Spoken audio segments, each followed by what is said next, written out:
بسم اللہ الرحمن الرحیم۔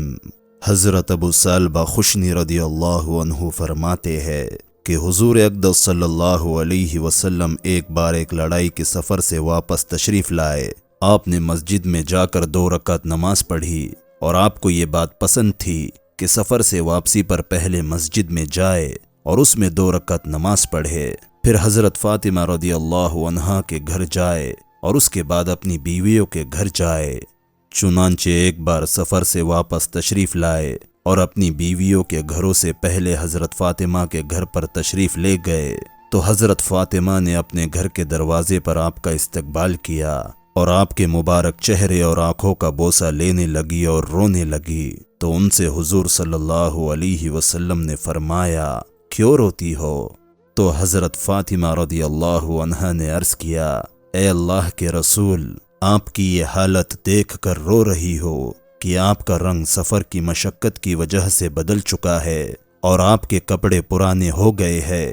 تو آپ صلی اللہ علیہ وسلم نے فرمایا، اے فاطمہ مت رو، اللہ نے تمہارے باپ کو ایسا دین دے کر بھیجا ہے جس کو اللہ زمین کے ہر پکے گھر میں اور ہر کچے گھر میں اور ہر اونی خیمے میں ضرور داخل کریں گے۔ جو اسلام میں داخل ہوں گے وہ عزت پائیں گے اور جو داخل نہیں ہوں گے وہ ذلیل ہوں گے، اور دنیا کے جتنے حصے میں رات پہنچتی ہے اتنے حصوں میں یہ دن بھی پہنچیں گا، یعنی ساری دنیا میں پہنچ کر رہیں گا۔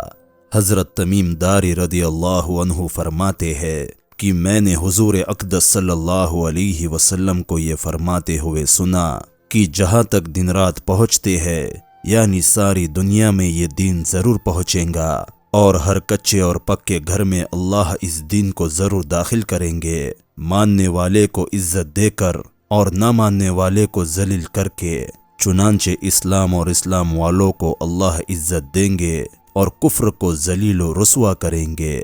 حضرت تمیم داری فرمایا کرتے تھے کہ میں نے اس منظر کو اپنے خاندان میں اچھی طرح دیکھا کہ ان میں سے جو مسلمان ہوئے خیر و شرافت اور عزت نے ان کے قدم چومے، اور جو کافر رہے وہ ذلیل ہوئے، ان کو چھوٹا بننا پڑا اور جزیہ دینا پڑا۔ حضرت انس رضی اللہ عنہ فرماتے ہیں کہ حضرت ابو موسیٰ رضی اللہ عنہ نے مجھے تستر کی جیت کی خوشخبری سنانے کے لیے حضرت عمر رضی اللہ عنہ کے پاس بھیجا۔ قبیلہ بکر بن وائل کے 6 آدمی دین سے لوٹ کر مشرکوں سے جا ملے تھے۔ ان کے بارے میں حضرت عمر رضی اللہ عنہ نے مجھ سے پوچھا کہ بکر بن وائل کے ان آدمیوں کا کیا ہوا؟ میں نے کہا، اے امیر المومنین، وہ لوگ اسلام سے پھر کر مشرکوں سے جا ملے تھے، ان کا علاج تو یہی تھا کہ ان کو قتل کر دیا جاتا۔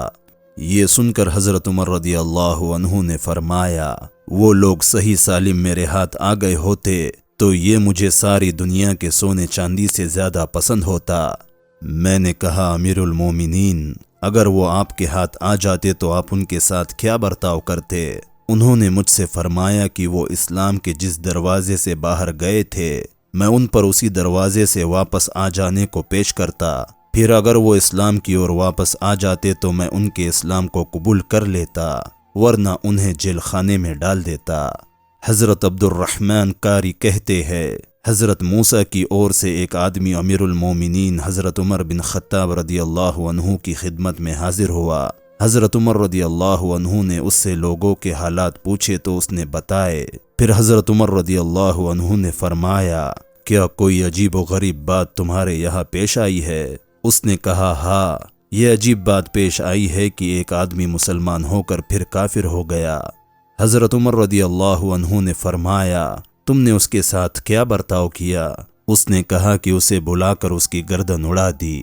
تو حضرت عمر رضی اللہ عنہ نے فرمایا، کیا تم نے اسے 3 دن قید کیا اور ہر دن اسے 1 روٹی کھلائی اور اس سے توبہ کرائی؟ اگر تم ایسا کر لیتے تو شاید وہ توبہ کر لیتا اور اللہ کے دین میں واپس آ جاتا۔ اے اللہ، اس موقع پر میں موجود نہیں تھا اور نہ ایسا کرنے کا میں نے حکم دیا تھا، اور اب جب مجھے اس واقعے کا علم ہوا ہے میں اس سے راضی بھی نہیں ہوا۔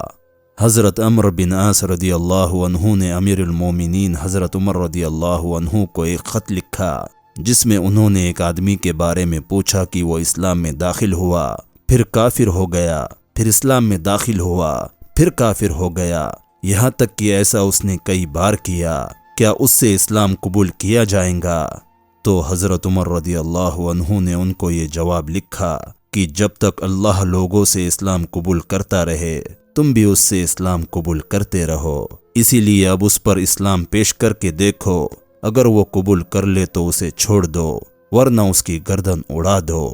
حضرت ابو عمران جونی کہتے ہیں کہ حضرت عمر رضی اللہ عنہ کا ایک عیسائی راہب کے پاس سے گزر ہوا، آپ وہاں کھڑے ہو گئے، لوگوں نے راہب کو پکار کر کہا کہ یہ امیر المومنین ہے، اس نے جھانک کر دیکھا تو اس پر تکلیفیں اٹھانے، مجاہدہ کرنے اور دنیا سے بے تعلق ہو جانے کی نشانیاں دکھائی دے رہی تھی، یعنی مجاہدے کی زیادتی کی وجہ سے بہت خستہ حال اور کمزور ہو رہا تھا۔ اسے دیکھ کر حضرت عمر رضی اللہ عنہ رو دیے تو ان سے کسی نے کہا آپ مت روئے، یہ تو عیسائی ہے، مسلمان نہیں۔ تو حضرت عمر رضی اللہ عنہ نے فرمایا یہ مجھے معلوم ہے، لیکن مجھے اس پر ترس آ رہا ہے، اور اللہ کا ارشاد ہے عاملۃ ناصبہ تصلی نارا حامیہ، بہت سے لوگ محنت کرنے والے تھکے ہوئے ہیں، گریں گے دھدکتی ہوئی آگ میں، یعنی کافر لوگ جو دنیا میں بڑی بڑی ریاض کرتے ہیں،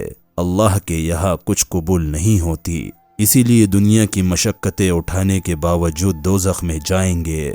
مجھے اس بات پر ترس آیا کہ دنیا میں تھکا دینے والی محنت کر رہا ہے اور اتنے مجاہدے برداشت کر رہا ہے، لیکن مر کر بھی دوزخ میں ہی جائیں گا۔